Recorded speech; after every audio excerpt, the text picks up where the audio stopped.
هجا افرو کامل پارزگاه دو که دی بیروریت رمضان و آذار نوروز اف 34 سال بورین سرهلدان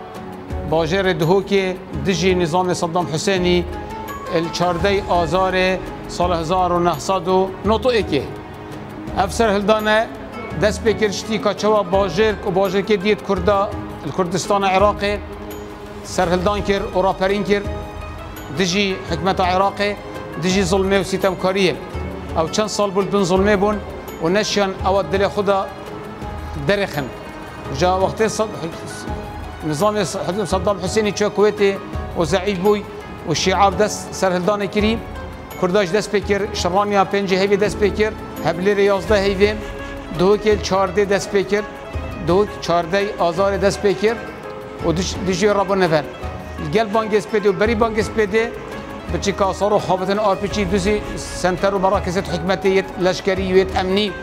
تایبت امنا دو که گل کاپیز بو و اغلب دامو دزگت حکمت بردان و همی بخور روین جيش الفيري موقعك فيها بو اللي هجده وبري قواتك كامل بو اما وزيكا رابين تسليم بون روجا بري وإيفار وطارق هليكوبتر هات كاتشو وثيقه ودوكيومنت هنا بارزگاه دو که برن و چو روجا 13 ایواری برن تو شی بیشی خلک دو که همی بشداری کرد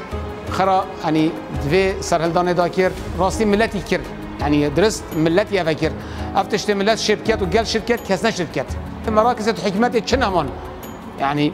بس الكيري قال الشر هتا كيرن بس الامن شركه دجور هتا كيرن الامن اغلب اوجي امن ربي بون شوبون افت عرب هندك كرت هلابون قلت في السرايا في السرات تايبات حكمتي في استخباراتها او شركه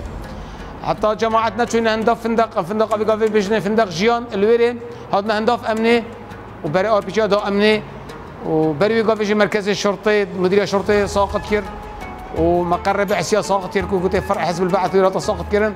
اشتي قافي امجات ساقط كيرن حتى نيفرو نزيكي نيفرو اشتي نيفرو امجات ساقط كيرن ومراكز حزب جي حمي ساقط بون ويهات كشناتا كشتن الربيم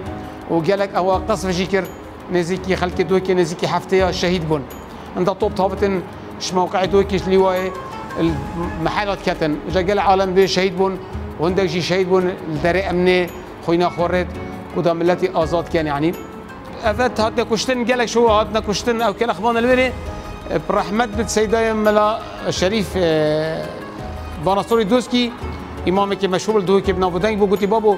قال بو سمانه ام حقا كلا خا مشكله بما شابت ما تكشتين ريت بابنا بدي بنا شاكي برنا شاكي فشرتنا او كلا هاتنا كشتن افت اجهزه امني واستخبارات ورفيقه بعثيه وتاتنا كشتن